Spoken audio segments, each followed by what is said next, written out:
முக்கிய செய்தி: பரமக்குடியில் இமானுவேல் சேகரனார் மணிமண்டபத்தை திறந்து வைத்தார் முதலமைச்சர் ஸ்டாலின். முக்கிய செய்தியாக பார்த்து வருகிறோம். பரமக்குடியில் இமானுவேல் சேகரனார் மணிமண்டபத்தை திறந்து வைத்திருக்கிறார் முதலமைச்சர் ஸ்டாலின்.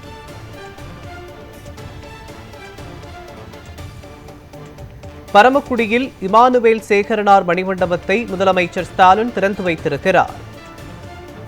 முக்கிய செய்தியாக பார்த்து வருகிறோம்.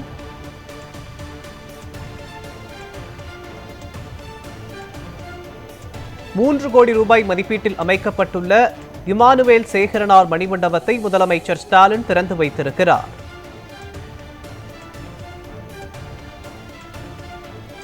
ராமநாதபுரம் மாவட்டம் பரமக்குடியில் ₹3 கோடி மதிப்பீட்டில் அமைக்கப்பட்டுள்ள இமானுவேல் சேகரனார் மணிமண்டபத்தை முதலமைச்சர் ஸ்டாலின் திறந்து வைத்திருக்கிறார்.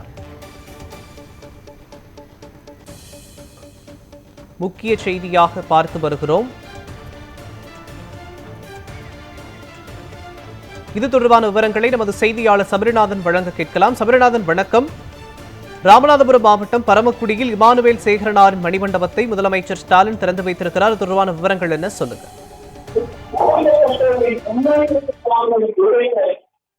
நிச்சயமாக மோகன், அதாவது ₹3 கோடி மதிப்பீட்டில் கட்டப்பட்டுள்ள இமானுவேல் சேகரன் மணிமண்டபத்தை தற்போது தமிழக முதல்வர் மு க ஸ்டாலின் திறந்து வைத்துள்ளார்.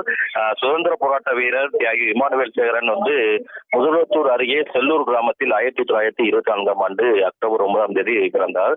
ஆங்கிலேயர்களுக்கு எதிராக வெளியேறு இயக்கத்தில் பங்கேற்று சிறை சென்றார். அவரது சமூக பங்களிப்பை போற்றும் வகையில் அவரது பிறந்த நாள் 100ஆண்டு விழாவையொட்டி அவர் அடக்கம் செய்யப்பட்ட இடத்தில் ராமநாதபுரம் மாவட்டம் பரமக்குடியில் ₹3 கோடி மதிப்பில் அவரது முழு உருவ வெங்கல சிலையுடன் கூடிய மணிமண்டபம் அரசு சார்பில் கட்டப்படும் என தமிழக முதல்வர் மு க ஸ்டாலின் 11/9/2023 அன்று அறிவித்தார்.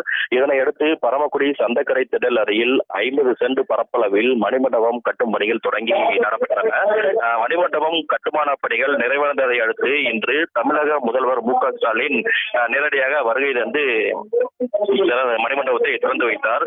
முதல்வர் மு க ஸ்டாலின் மதுரையில் இருந்து சாலை மார்க்கமாக பரமக்குடி வருகை தந்து மணிமண்டபத்தில் சுதந்திர போராட்ட வீரர் தியாகி இமானுவேல் சேகரனின் முழு உருவ வெங்கல சிலையை திறந்து வைத்தார். இந்த நிகழ்வில் மூத்த அமைச்சர்கள், சட்டமன்ற உறுப்பினர்கள், நாடாளுமன்ற உறுப்பினர்கள், மாவட்ட ஆட்சியர் உட்பட இமானுவேல் சேகரனின் குடும்ப உறுப்பினர்கள் உட்பட பலரும் கலந்து கொண்டனர். முதல்வரின் வருகையொட்டி ராமநாதபுரம் மாவட்டம் முழுவதும் பலத்த போலீஸ் பாதுகாப்பு ஏற்படுத்தப்பட்டுள்ளது.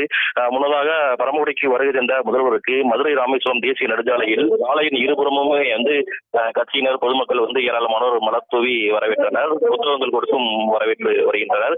தற்பொழுது அந்த முழு உருவ வெங்கல சிலையை திறந்து தற்பொழுது மணிமண்டபத்தை முதல்வர் மு க ஸ்டாலின் பார்வையிட்டு வருகிறார். மோகன்,